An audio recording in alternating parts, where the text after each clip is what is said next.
ही माँ दुर्गा के रूप में देखा जाता है, फिर क्यों वहाँ अपने अस्तित्व की लड़ाइयाँ लड़ रही हैं? क्यों अपने जीवन की भीख मांग रही हैं? बेटी तो घर की शान है, उसी से ही तो घर में रोशनी है। बेटी तो दो घरों को जोड़ती है। तो आइए हम बेटी के सम्मान के लिए एक नाटक प्रस्तुत करते हैं, जिसका शीर्षक है बेटी बचाओ बेटी पढ़ाओ। मानसी, ओ मानसी, तुमने मुन्ना को कहीं देखा है क्या? पता नहीं इतनी सुबह सुबह कहाँ चला गया। उसने कुछ खाया भी नहीं, दूध भी नहीं पिया, और उसे स्कूल जाने की तैयारी भी तो करनी है। नहीं माँ, मैंने मुन्ना को नहीं देखा। मैं तो सुबह से बर्तन साफ कर रही थी। माँ, मुझे भी स्कूल जाना है, मुझे भी पढ़ना लिखना अच्छा लगता है। मेरा भी दाखिला स्कूल में करवा दो ना माँ।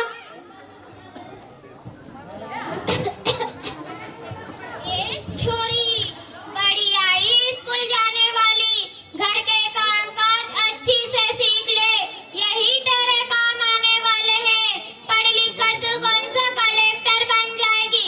चल जल्दी से बर्तन साफ कर। अरे माँ जी, आपको नहीं लगता मानसी का दाखिला स्कूल में करवा देना चाहिए? उसे भी तो पढ़ना लिखना जरूरी है। हाँ, तू तो चुप ही कर। पढ़ने लिखने का काम तो लड़कों का होता है, लड़कियों का नहीं। आगे जाकर लड़कों को गृहस्थी भी तो संभालनी होती है।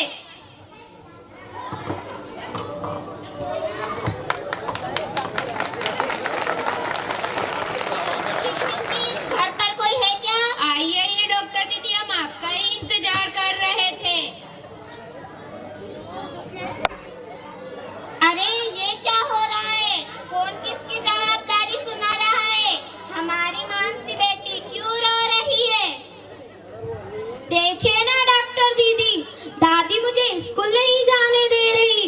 बोलती है पढ़ लिख कर क्या करेगी, आगे जाकर चूल्हा चौपाई तो संभालना है। ये तो गलत बात है माँ जी। क्या आपको नहीं लगता कि हम बेटियां पढ़ लिख कर आगे बढ़े? मैं कल ही टीचर दीदी से बात कर मानसी का दाखिला करवा दूंगी। और मैं तो इसलिए आई थी कि मुन्ना को पोलियो ड्रॉप पिलाया नहीं पिलाया।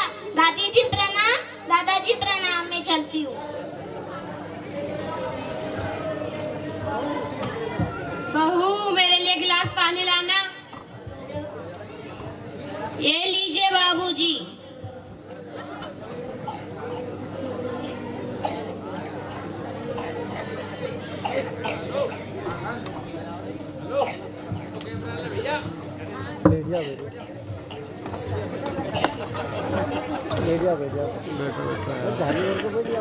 टिक टिक टिक।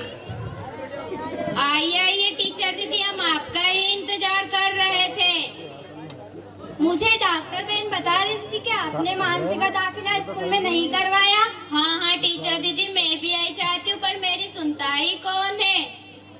हाँ हाँ, और भेजो लड़कियों को बाहर पढ़ने लिखने। कल से कोई ऊंच नीच हो गई तो मुंह छुपाने लायक नहीं रहोगे। अरे माँ जी, आप कहाँ की बात कहाँ ले चली गई? हाँ हाँ टीचर दीदी, हम मानसी का दाखिला स्कूल में जरूर करवाएंगे। उसे मैं अपने जैसा अनपढ़ नहीं रहने दूंगी। फिर मानसी को कल तैयार रखना, मैं उसे लेने आऊंगी। क्यों, सही कहा ना दादाजी? हाँ हाँ बेटा, सही कहा। प्रणाम दादी जी, प्रणाम दादाजी, मैं चलती हूँ।